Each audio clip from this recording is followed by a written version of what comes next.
Hi everybody, it's Jen. Welcome back to my channel, Hallmark Plus More, where we watch and talk about shows, movies, mysteries, Hallmark ornaments, and anything else that floats our boat. So today I'm going to be reviewing a Hallmark original series show called The Way Home, Season 3, Episode 3. So before I get into the review, I just want to say thank you to everybody who likes, subscribes, watches my videos. Thank you so much. I appreciate it. So thank you for doing that. Now getting into the review of this episode, as always, I'm always left with questions that I want answered. Some of them get answered, some of them don't, and then I always have new questions. So the question that I wanted answered in the last episode too was who pushed Alice into the pond. Well, spoiler alert, we don't find that out. So Hallmark, if you're listening, I still want to know who pushed Alice into the pond. But moving on to the episode, it was definitely an episode packed with a lot of information as always. So normally every episode kind of starts with a flashback picking up where episode 2 left off, and this one's no different from last episode. Alice, they hear Alice singing on the record that Dell brought over. They hear Colton and Alice singing together, so of course we already know that was a flashback. So we know Alice meets Colton. So, of course, they don't disappoint this episode. She does go back to 1974. But before that, Kat actually says to Alice what I mentioned in my review last week, that Alice basically saved Colton's life. So Kat was like, look, Alice, you went back and you saved my dad's life. He could have been in the car with Rick.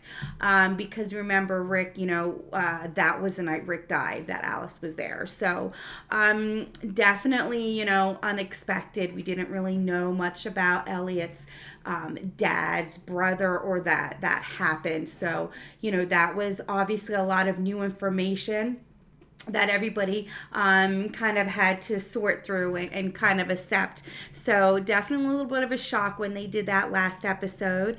And then, of course, you start with Alice seeing Colton upset in the pond. He's actually in the pond. So, definitely, and Alice goes to him like, hi, and what are you doing in the pond? And Colton was like, I wasn't thinking. It's almost like Alice kind of surprised Colton. Colton wasn't expected to see anybody. You could tell he was a little upset, and he was like, I wasn't thinking after the funeral, I just came here. So they don't really kind of have that conversation on, and Colton, I feel like, doesn't really know Alice to open up this big family secret. So I was kind of looking forward to that conversation, and you just didn't really, they kind of just let it kind of go flat, where Colton was like, I wasn't thinking after the funeral and I just came here. And then you kind of just go on to something else. So we kind of want to get back to that too, because that was exciting cliffhanger as well. And, he was just kind of surprised to see Alice at the farm. Of course, we're assuming he was trying to time travel since he was physically in the pond, and then he doesn't, gets upset, looks up and sees Alice. And then you're going to see Elliot argue with his dad, right? So you kind of saw a soft side somewhat of Vic last episode.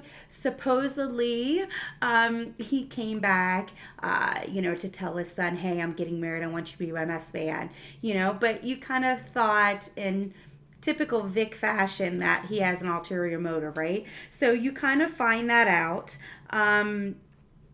He basically is coming back to get the Augustine family ring. And what blows my mind is Vic being Vic, he actually tells Elliot, I called your ex-wife to get the ring back, but she didn't have it. So typically, obviously, you didn't give it to her because, you were saving it for Kat. And then he goes on to say, the Landrys always use the Augustines. Like, I don't want it to go to her. She doesn't deserve it. But let's just reflect for a second back. To anybody watching this, to anybody who's been in a family that's been divorced or had ex-wife, ex-husband, ex anything, I mean, I was like, you did what? like, you called my ex-wife to get back an engagement ring that I would have given her. We are divorced. I don't speak with her. Like, to me, that's kind of crossing a line. Like, when I heard that, I was like, wow, you don't tell Elliot. And if it were me, I would be upset if my mom or my dad just randomly out of the blue years later called my ex and was like, I want this back. Like, I mean, that just took gall. I was just like, wow, you've got some gumption. Like, I can't believe you did that. I mean, they kind of just, Elliot seemed obviously annoyed because he knows that now you didn't come back for me. You came back for this ring. But the fact that he called his ex-wife, I mean, to me, that's like a big deal. Like, I couldn't believe he did that. To me, you don't do that. You don't just call up years later and ask for something back. You know what I mean? Like, that's just crossing a line to me. If I have an ex and I've moved on and that was 10 years ago or 5 years ago, I don't want my family contacting them and then contacting them and probably being rude, because I'm sure Vic wasn't nice about it. So this woman is getting a call years later from her ex's family asking for an expensive ring back that she knows nothing about. So, I mean, that's just typical Vic, but to me, that's kind of unforgivable. You just don't do that. That's just rude and mean and unnecessary. And not telling Elliot that he's going to do it. He could have just asked Elliot, but instead he called his ex. So yeah, I definitely thought he drew the line there. I'm not a Vic fan, but I was like, wow, really? And then basically is like ransacking his house. And so Elliot even says at one point, what, you came back to rob me? I'm coming home to my dad robbing me? You didn't come back, because you wanted to be a part of your life and your wedding. You came back because you wanted to find the ring without even telling me, right? So, they had a pretty heated argument. And we find out a little bit about Elliot's mom, because he basically says, well, it was mom's ring, you didn't want it. You gave it to me because you didn't want it. And she wore it all of 2 minutes before she left. So you definitely, kind of find out that, Vic's ex-wife left him, basically. So you kind of find out a little bit more about his upbringing. And then Elliot, I'm proud of Elliot for standing up for himself. He's like, look, you made my life basically a living hell, basically, right? And you didn't want the ring and you gave it to me. So, and then he basically says, I can understand why mom left you. I mean, those are harsh words to say to your parent, but the abuse and what he had to endure from his father, I feel like at some point as adults we are going to stand up for ourselves. Do you talk back to your parents? No. But do you stand up for yourself? Yes. So, and I feel like Elliot has taken the brunt of this when you see the flashbacks. And, he's like, look, I paid you for this house. Take the money, buy a ring for your bride. This is my house now. So I kind of, I'm not saying I am happy and that you should talk back to your parents at any age, but at this point, I'm proud of Elliot for speaking up for himself, because I feel like he's gotten a lot of, the brunt of the arguments and have taken a lot from his dad. So that part I did kind of like. You kind of see him go back and forth with Vic. And at one point they make up and Vic goes, here, and Elliot goes, fine, if you want the ring, here it is. Like, you don't have to rob me and throw, ransack my house. And they have a little heart to heart where Vic goes, no, you're right. If you're saving it for Kat, like, it is yours. You can have it. And, Elliot goes, no, if you want it, it's here. And he basically left it there. And, at that point, you think Vic is gonna, leave it with Elliot. And they kind of made up, so to speak, even though they had their little blowout fight. But towards the end of the episode, they kind of have that heart to heart, have the ring on the coffee table, go to sleep. The next morning, Elliot's like, hey, Dad, thinking, let's have breakfast. And he's nowhere to be found. And then he sees the ring. And he takes the ring and he doesn't even take the box. like, how do you propose to somebody without a ring box? You know what I'm saying? Like, he literally just takes the ring, leaves the empty box. So that makes me think, does he even have a bride? Because like I said, if you're going to propose, you're going to propose with the ring in the box, unless you're hiding it in food or, a champagne glass or something. But, it was kind of odd that he took the ring and left the box. Obviously, they do that for in a show because you want him to know that he took it. But, in typical Vic fashion, I wouldn't be surprised if he just made up the bride to get the ring because he needed money and he wanted to hawk it. You know what I mean? I hope he really does have a bride and turning his life around, but so that's kind of, you think, oh, okay, they hashed it out, because you see that sometimes adults hash out their arguments and then they, say, okay, I'm glad we discussed it. Now that it's over, we can be civil, and, we just kind of needed to hash it out. So that's kind of what I was hoping for Vic and Elliot. But obviously the next morning he takes the ring, doesn't say anything to Elliot, doesn't leave a note. And then later you actually see Del, bring food to Vic and try to, see him like he's leaving and try to be civil, as Del always is. I love Del. Andie MacDowell is a great actress. She does such a great job playing Del. And then she tells him off, which I say, great job, Del. I loved that scene. She was like, look, I'm trying to be nice. And Vic basically goes back at him. Kind of the flashback to him as a child. Like, look, you Landrys always try to make everything better with food. Because remember, after Rick died in the 70s, Del went to the house and was like, look, where I come from, food, is a way of saying, we care and we're there for you. So that kind of was Vic saying, you always bring food to feel better.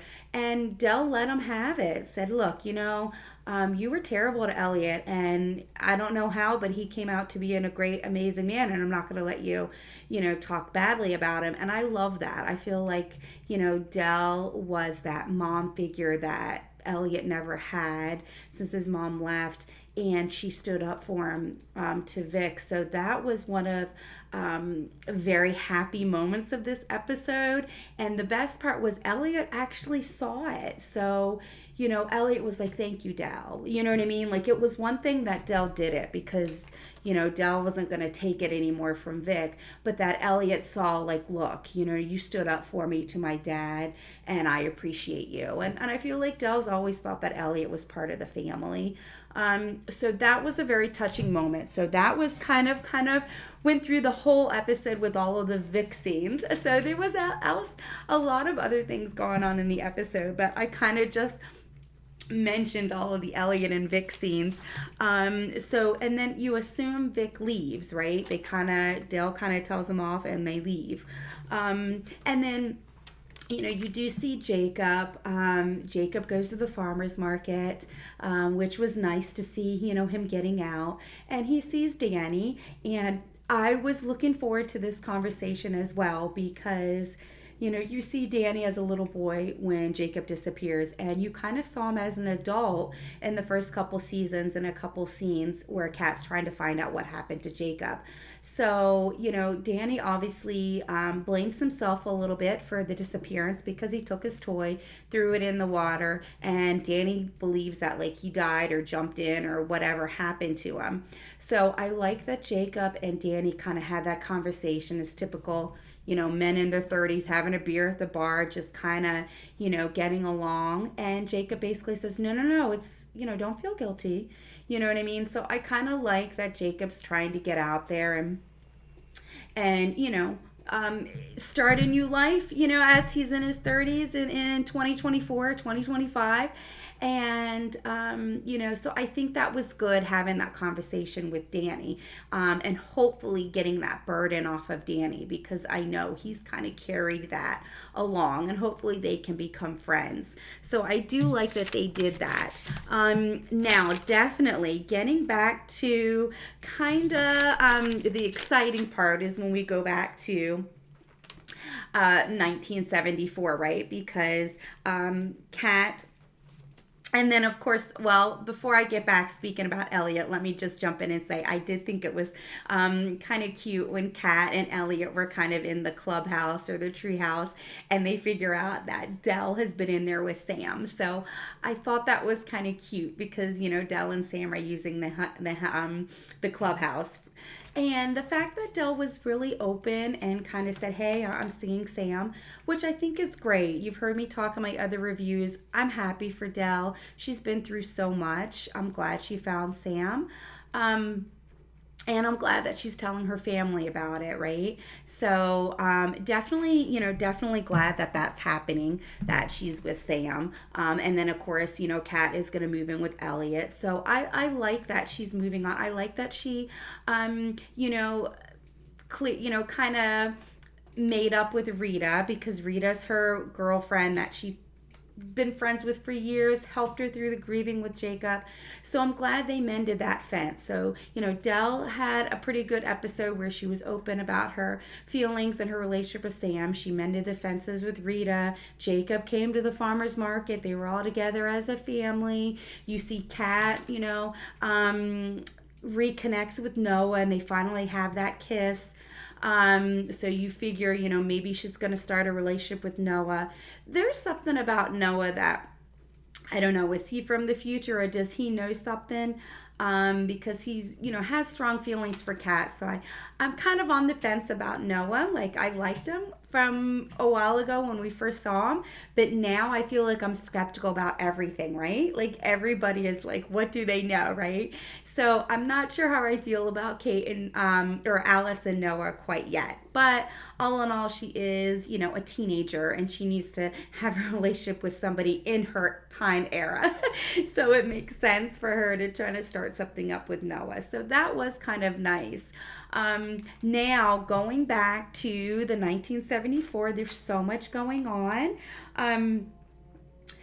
When Kat jumped, they went to the farmer's market with the family and she's like, I think I want to go back. And she comes and she jumps and she sees Fern, which is Colton's grandmother. I mean, and she's wearing white. So obviously I think of the White Witch, which was Kat, obviously from the 1700s, or the 1800s, sorry, rather. But, she's wearing this white nightgown and she's singing, 65 still alive, 65 they thought they were dead, 65 they're still alive. So you're like, what does this mean? Is she just like a senile old lady or is she know things? Now, I never thought for once that she was senile. I knew what she was saying meant something. I was so excited to see that because I'm like, all right, we're going to find out some stuff. And this was Fern, Colton's grandmother. And she obviously knows about the pond. She says, I was waiting to see who was going to come back from the pond. I thought Colton was the one, but it's either, and she said Colton, brother, or dad. So you don't know what the one means. So you kind of, it was nice to have Kat kind of have tea with Fern and find out some information. But you didn't really learn much. You just, once again, in typical The Way Home Hallmark fashion, you're left with a ton more questions, right? So, I mean, even though she only had tea with Fern for a short amount of time, I feel like everything that Fern says is important, right? She said Colton wasn't the one. It's nice to see somebody from the pond again. So like every single thing that Fern said is like makes you think, okay, Fern knows about the pond. That's Colton's grandmother. Did Colton know? Which we do find out or question the relationship he had with Evelyn because they're sitting at the pond. But then Fern says 65 and still alive. And so you're like, what does that mean?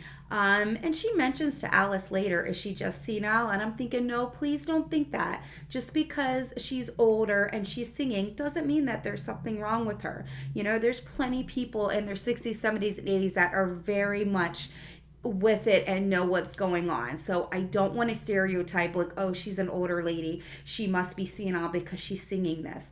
I didn't think that for a second. I knew she had it together and I knew what she was singing meant something. So, I could be wrong, but I think everything that came out of her mouth is gold. Like, you need to remember everything that she said because, I'm still thinking of what they all mean, right?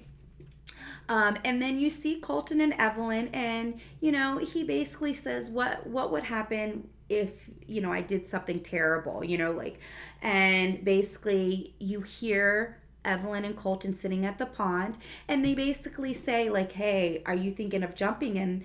And Evelyn said, no, I would never jump without you. So then, and this is Kat listening to it. I think in my last review, I thought it was Alice. So if I said the wrong name in the other review, I definitely confirm it was Kat hearing Evelyn and Colton talk. And Kat was like, okay, well, do they time travel together? Because that's interesting, right? Because remember, Alice jumped, back in season 1 or season 2, and Kat and Alice tried to jump together. Remember, they didn't go back to the same time.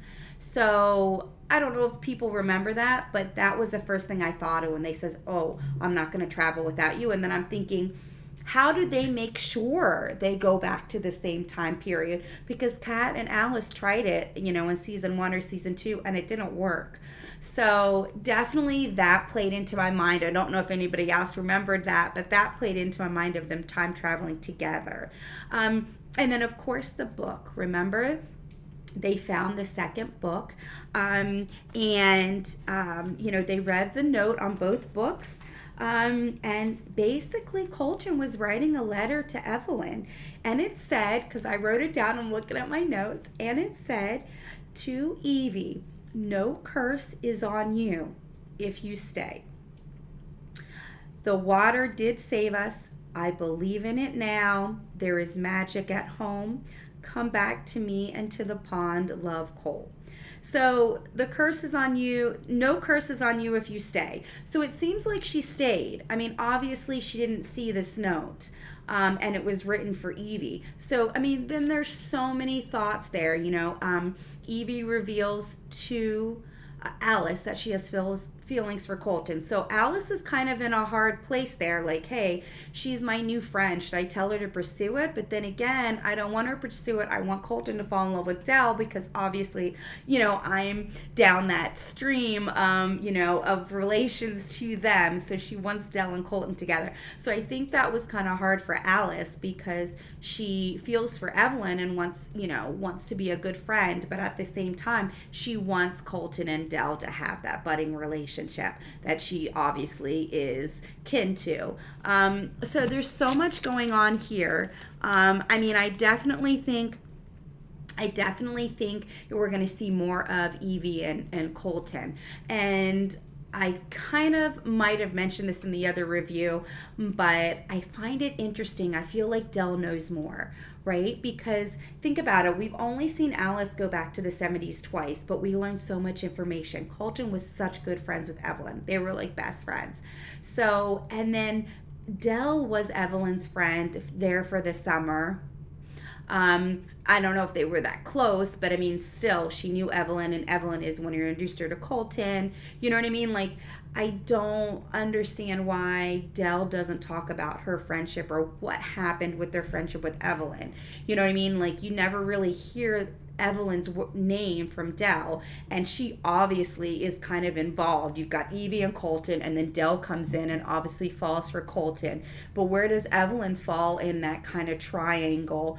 And what happened that Dell doesn't really talk about her? I mean, and you never really hear about her with Colton. I know we don't really focus on Colton's adult life, but I definitely think there's something there. And I feel like Dell knows more. Because remember, Dell keeps telling Kat, why go back to the 70s? Like, you saved Colton's life, but why keep going back? Let's focus on the now. And I feel like almost like Dell doesn't want them to see something. So it's going to be interesting to see kind of what Dell might be hiding or what Dell might know.